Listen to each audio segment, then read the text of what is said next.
Olá, meu povo, tudo bem com vocês? Nós vamos começar agora uma jornada juntos, tá? Tem algum tempo que eu venho pensando em ler um livro com vocês, né? Mas eu não vou ler o livro com vocês. Eu vou passar uma visão sobre cada capítulo que eu li, né? E às vezes trazer algumas informações extras e tudo mais. E para começar, o primeiro vídeo que eu vou fazer aqui com vocês é sobre este livro aqui, Mitos da Água, da Raíssa Cavalcante, tá? Então, o título é Mitos da Água, Imagens da Alma no seu caminho evolutivo, tá? Eu vou ler aqui o resumo, né, que vem atrás do livro, e se vocês se interessarem, comprem, tá? Que esse livro parece ser muito bom. Estamos começando essa jornada juntos, realmente. Esse livro, ó, vou até mostrar para vocês. Quando que eu comprei? 15/3/2021. 2021 não, gente, doida. 2019. 15/3/2021 é futuro. Enfim, então faz 2 anos aí já que eu tenho esse livro. Nunca comecei a ler, eu comecei a ler esse ano mesmo. Porque, enfim, a vida acontece e a gente não consegue fazer algumas coisas às vezes, né? Então, esse livro aqui é da Raíssa Cavalcante, né? Este livro recupera a memória ancestral e investiga o processo evolutivo e a finalidade espiritual da alma humana. Raíssa Cavalcante escolhe os mitos relacionados com a água, considerada um dos elementos essenciais formadores da vida, a prima matéria, pois acredita que o projeto evolutivo do homem está ligado à evolução do cosmos como um todo. Né? Nessa investigação, a autora recorre às fontes mais antigas do conhecimento humano como elementos de apoio para sua interpretação.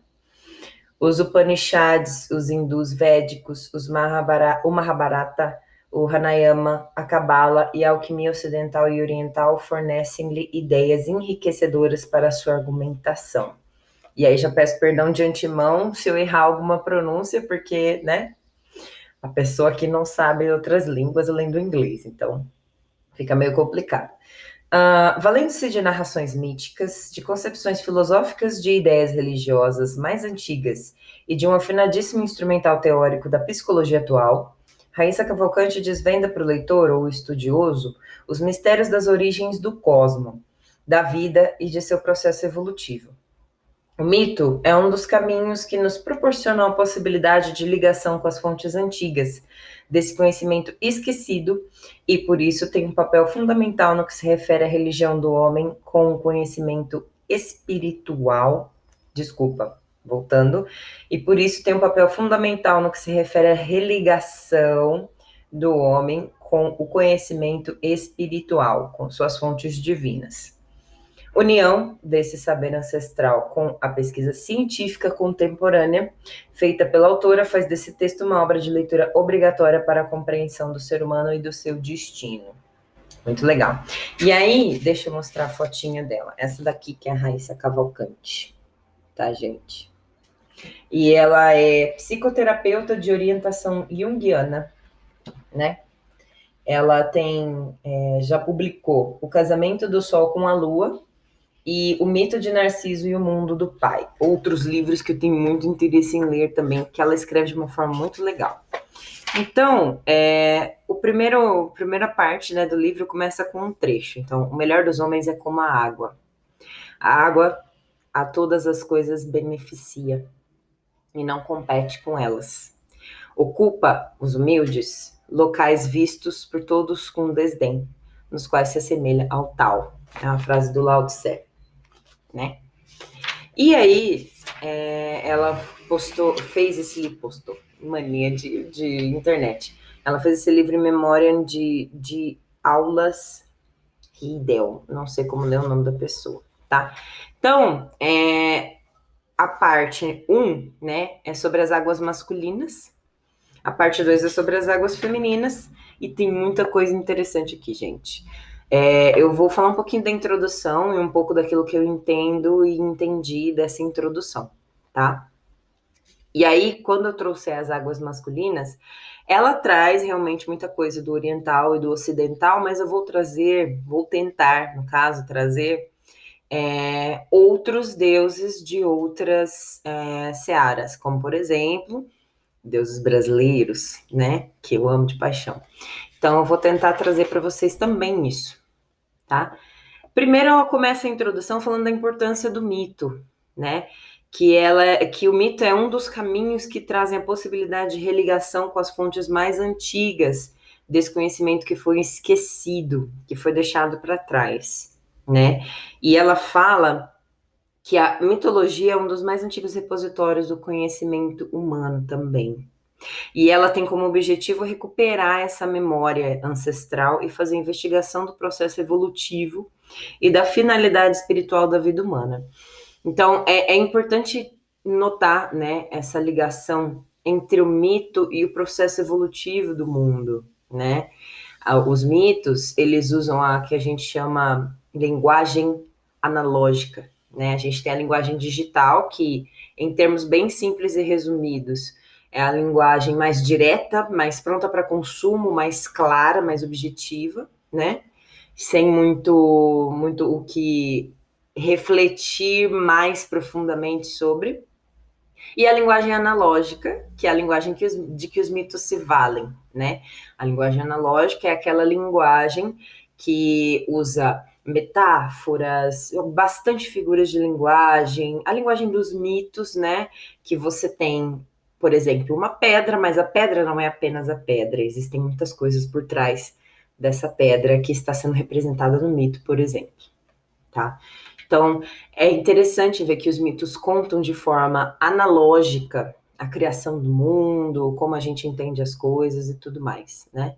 E fazer essa ligação entre entender o mito e traduzir o mito, digamos assim, para o nosso entendimento é um processo importante para a gente entender o que é parte da ciência e foi acesso desses povos antigos, né, que eles realmente acessaram através dos mitos, e o que é ensinamento popular de tradição, que é realmente muito importante também para as sociedades se manterem, né? Se você for pensar que as sociedades eram pequenas tribos e tudo mais, cada tribo precisaria, né, da sua unidade, da sua tradição para poder sobreviver, né? Então é muito interessante você ver nos mitos coisas, elementos da ciência e também elementos de tradição popular, né? Que são válidas para aquele povo, são válidas para aquelas pessoas. E aí depois ela segue em frente, né, falando das fontes, né, que eu já citei até para vocês, né, os Upanishads, os hinos védicos, o Mahabharata, o Ranayama, a Cabala e a alquimia ocidental e oriental, entre outros, né. E aí ela começa a falar um pouco, né, do pessoal da Grécia, né, para os pitagóricos, os sofistas, para a Cabala, enfim. E aí depois ela fala na introdução sobre o que representa a água, e aí que tem alguns trechos muito interessantes. Ela fala assim: a água, simbolicamente, é um dos elementos divinos manifestados, e assim é universalmente vista como a matéria substancial para a formação de tudo aquilo que é vivo, a fonte original da criatividade e o símbolo universal da fertilidade, e não da fecundidade. Desculpa, da fertilidade e da fecundidade. Os alquimistas diziam que uma coisa não pode ser transformada sem antes ter sido reduzida à sua prima matéria, que é a água. No sentido psicológico, a água é o reservatório de toda essa pulsão de vida, né? Então isso é muito interessante também. Aí depois ela relaciona a água com algumas teogonias, né? Citando alguns exemplos, alguns mitos, algumas coisas. E aí eu trouxe aqui para gente algumas coisas interessantes de se colocar. As águas, como dizia Mircea Eliade, não sei se fala assim o nome dessa pessoa, simbolizam a soma universal das virtualidades. Elas são fons et origo, o reservatório de todas as potencialidades da existência.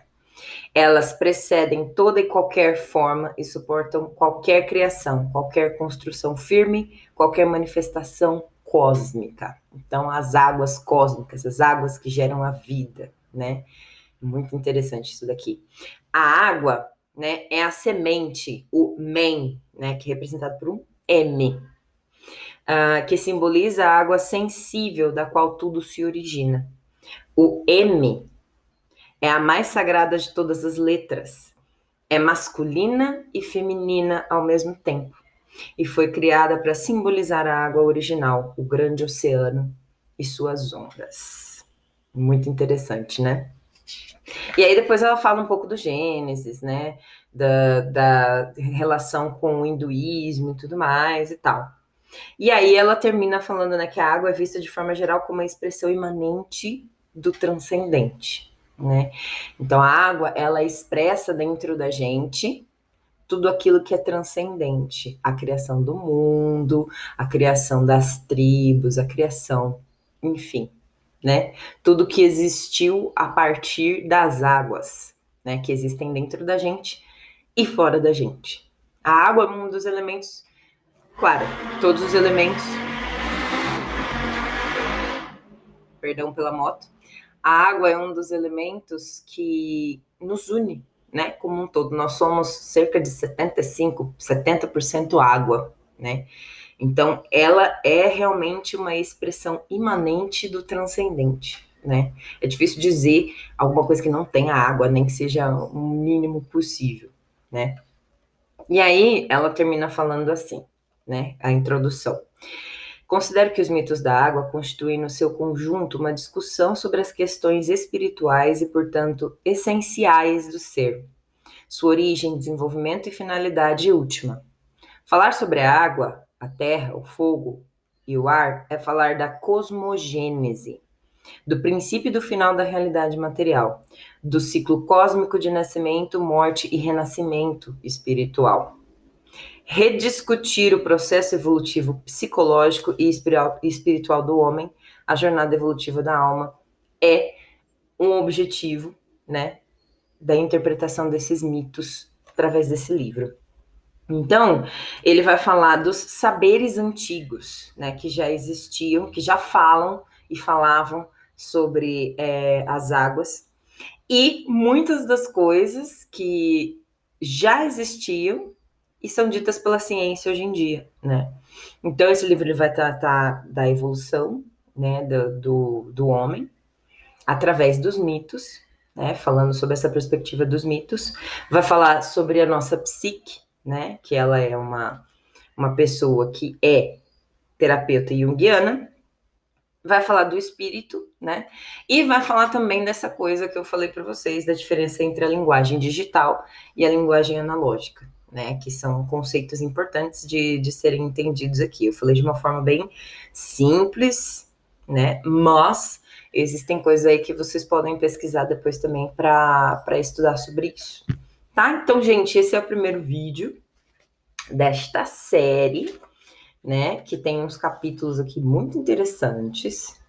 E aí eu vou trazendo assim para vocês alguns trechos do livro e algumas visões do que eu tenho sobre o assunto, tá bom? Espero que a gente possa aprender bastante sobre as águas juntos.